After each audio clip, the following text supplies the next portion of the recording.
Grab a cup of tea or listen as you go, ladies. This is your hour with Dr. Zoe, your life and relationship coach.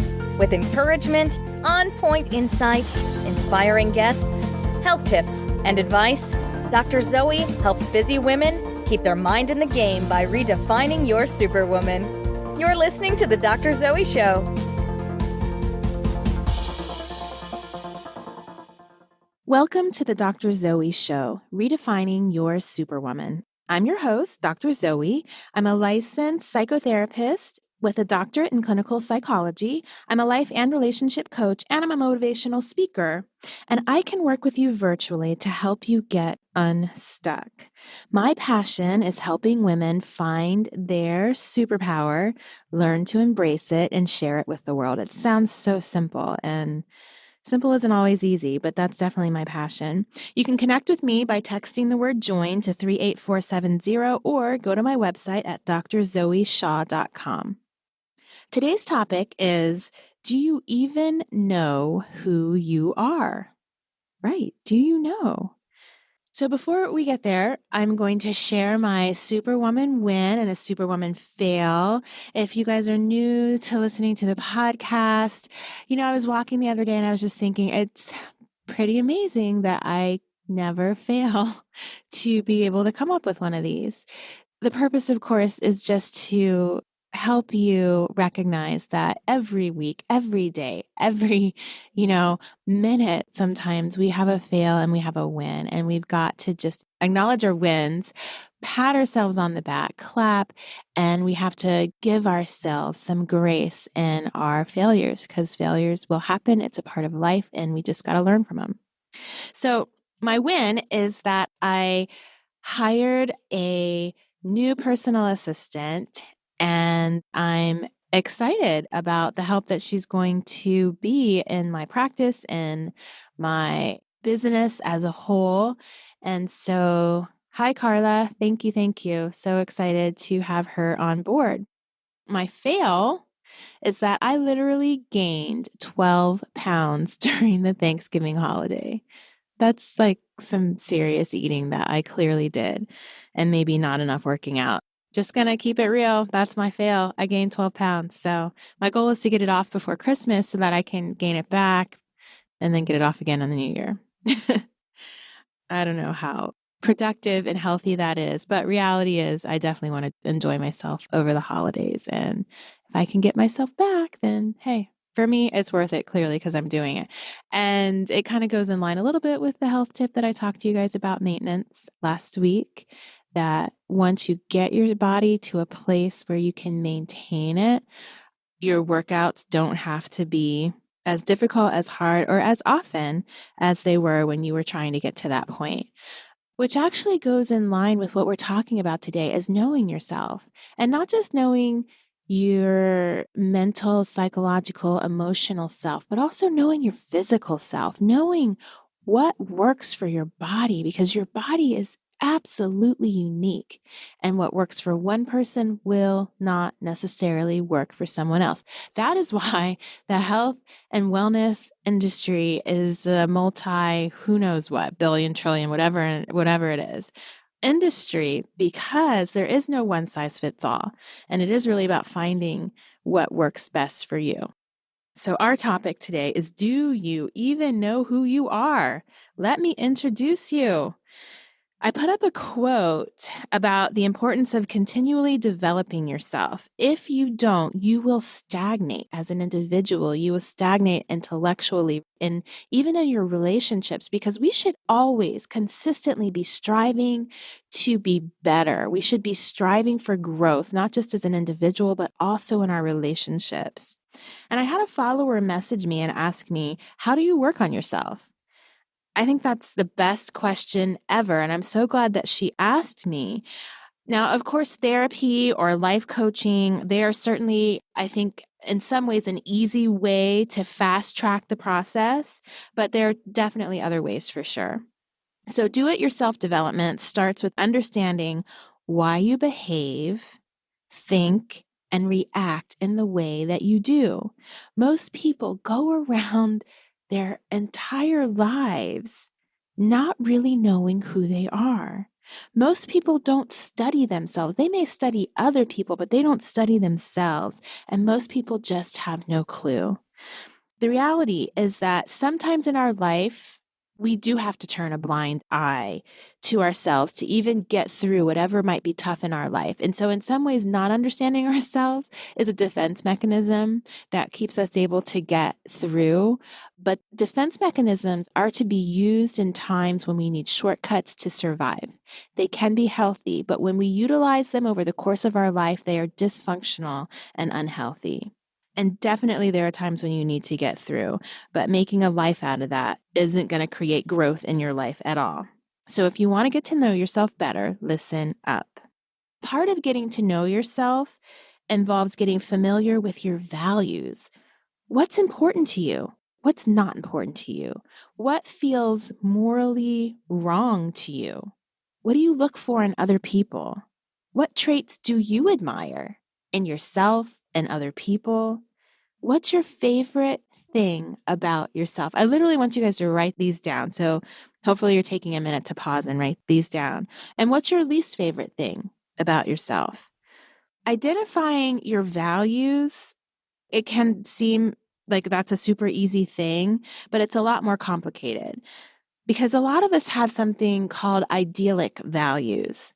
Those are values that sound good on paper, but they actually don't translate into our lives at all. I've probably talked about this before when I've said, the mom who says, I value family time over everything else. Yet every night she's stopping at McDonald's to drive through to have, dinner in the car because their life is so crazy busy. A lot of people will say that they value something like creativity more than anything, and they're bound and determined to have a creative career, but they're actually happier when they're in a consistent 9-to-5 job with a regular paycheck that they can depend on and enough time to maybe express their creativity on the weekends. So you really do have to question what you even say about your values, because you have to question, are they really aligning up? A lot of clients will claim to value stability, like that's their biggest core value, that they want a steady career, relationship, paycheck, and lifestyle. But then they can't understand why they're left feeling so empty when they have all of those things. And that's really a sign that creativity is probably higher on their value priority list than stability. And so if you chase a creative pursuit when you say you want stability, it's not going to work out in your life. So knowing yourself means actually respecting your values in life, your beliefs, your personality, your priorities, your moods, your habits, your body, and your relationships. Knowing yourself means understanding your strengths and your weaknesses. Knowing what your passions and your fears are, your desires and your dreams. It means that you are aware of your eccentricities and idiosyncrasies, the things that you like, the things that you don't like, and what you can tolerate. And this is so important. You know your limitations and you know your boundaries, because so many women don't know these or they don't pay attention to them. But when you know yourself, you know what they are. You're like, oop, that doesn't feel comfortable. They passed over that. I'm going to speak up. Knowing yourself also means knowing your purpose in life, or at least coming super close to finding and understanding what your purpose in life is. And you're not born knowing any of this stuff. You're not born knowing anything about yourself. And so it is something that you have to pursue. Just like you pursue relationships with other people, you've got to pursue relationships with yourself. And here's the thing, you do not get to know yourself simply by growing up or growing old. There's an assumption that maturity should be there, but I know 80-year-olds who have no clue about what in the world they do or why. They don't understand their motivations. They don't understand anything about themselves. I feel that that's a travesty. So to assume that, well, as I get older, I'll understand myself. Nope, not true. As you seek to understand yourself, as you study yourself, you will understand yourself. You have to do it with intention and purpose. And the reality is that not knowing yourself becomes pretty obvious sooner or later. A quiet frustration lives in your heart when you don't know who you are. You might decide to live with it. You might not even know what it is. It's like this hum that's, in the background. But when you first start to recognize that it's important to start seeking yourself and you start uncovering those layers, you also start to hear that hum a little louder and a little louder. A great start for me when I really started to value self-examination and understanding was the exercise of questioning what I believed. I heard somewhere, I don't remember where I read or heard, that 50% of what we believe to be true is not true at all. I think for some people, this kind of creates a defensiveness. But when you really start to embrace this concept that 50% of what you think to be true is not true at all, then that tells you how much you know yourself. Socrates said that an unexamined life is not worth living. And when you examine all of your whys, you can change them into something that fits you better, or you can confirm and deepen your knowledge of yourself and your relationships. And when you start to go, okay, if half of what I think to be true isn't really true, then how do I question that? Is what I believe really true? Is this really the reason why I think I'm doing this? So when you ask yourself, why did you get angry? If you have a trite answer, you might want to ask yourself again, is that really true? Could there be another reason? Could there be another explanation? That helps you to confirm what you really think you know and what, may not be true at all. When you understand yourself, your future path illuminates. And that's what it's really all about, is reaching your highest potential that can only happen from understanding yourself and illuminating that path so that future decisions become so crystal clear when you know who you are. Yes, I know me. I'm going in this direction. So when somebody gives me an opportunity that's in the opposite direction, it's so easy for me to say no because I get where I am and what I'm doing. If you're struggling at all in this area, then reach out. I love helping women discover themselves. Next up is Real Talk. This is Real Talk, where I answer questions from my listeners and I share my own musings and encouragement. Reach out if you have some questions you'd like me to address on the show. All questions are anonymous. I take your confidentiality seriously as if you were my very own client. You can email questions to Zoe at drzoeshaw.com or connect with me on any of my social medias. This question was curated from my column at thegritandgraceproject.org, and you can always submit your questions directly to me by emailing me at zoe@drzoeshaw.com. So the author of this is Turmoil in Texas. Hey! The question is, my husband and I were married for 12 years. He cheated, and we've been separated for the last 4 years and are getting a divorce now. I was very angry at him the first 2 years after we separated. Then when my anger subsided and I forgave him, I wasn't sure where to go from there. Our lives are intertwined, raising our kids, and his family is my family. The last 2 years, I've gone back and forth emotionally. I finally accepted that I still love him. I don't think spending our lives together will work out, but I can't completely get over him. How can I move forward? So, turmoil in Texas. Divorce actually happens in two different realms. There's the emotional divorce and the legal divorce, and they have absolutely nothing to do with each other. In order to be truly divorced, both of these divorces have to happen, and they don't happen on the same timeline. The frustrating thing is that sometimes the emotional divorce can happen years before a legal divorce, and sometimes years after, and sometimes never. Yes, I said never. There are people who get legally divorced who never grow enough to get emotionally divorced. And you don't want to be in the or never category. But don't worry, that's not likely to happen from what you're telling me. It sounds like you're moving through the grieving stages of a relationship.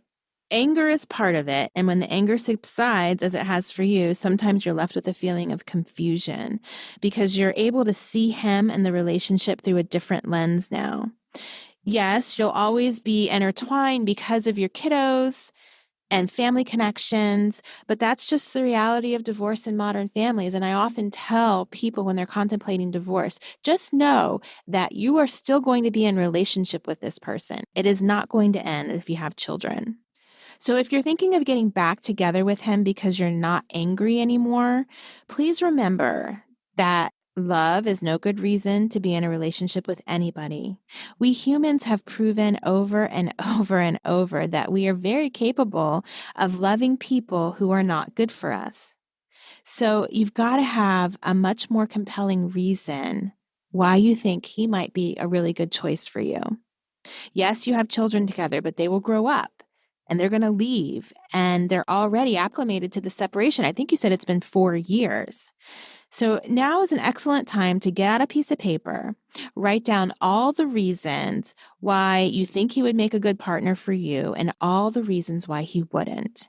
Take a good, hard look at the list and evaluate it as if he were a man that you were meeting for the very first time. Because the reality is, if you get back together with him, this needs to be a totally new marriage, not the one you had before. So what would be your conclusion? You asked me how to move on, which gives me an indication that, you're already kind of moving in that direction. You move on by accepting that you love the father of your children, and you may love him forever, and that's okay. But you can't allow this feeling of love to confuse you. Once you decided that you shouldn't pursue a relationship with him, you need to actively practice not entertaining the idea, the daydreams of the relationship with him in your mind. It's totally easy to romanticize what could be. It's easy to stick with the evil you already know. And it's scary to walk into the unknown. But you can do it. And stop telling yourself that you can't completely get over him. When you keep saying that to yourself, your brain is going to believe it and go, oh, I can't get over him. You can. Yes, you can. But you don't have to be void of feelings of love for him or care or whatever it is you're feeling for him in order to move on from the relationship into a healthier life. So you've got to focus on yourself now. What have you let go that you need to pick back up? What are your goals and your passions as an individual? Focus on creating and maintaining a new normal without entertaining the fantasy of getting back together, and you will be well on your way to healing from this relationship. Best of luck. Reach out if you have any questions or need some help with that. Thank you for tuning in to the Dr. Zoe Show. New shows go up on Tuesdays. Subscribe so you don't miss a show. And if you're interested in coaching or therapy, or you just want to get a little more help, go to my website at drzoeshaw.com or any of my social medias at the handle Dr. Zoe Shaw. Join my free newsletter by texting the word join to 38470, and I look forward to speaking with you, amazing ladies, on social media throughout the week. Take care. You've been listening to The Dr. Zoe Show, redefining your superwoman, with your host, Dr. Zoe Shaw. Don't forget to sign up for her monthly newsletters to get encouragement, tips, and skills for keeping your mind in the superwoman game. Connect with her now at www.drzoeshaw.com.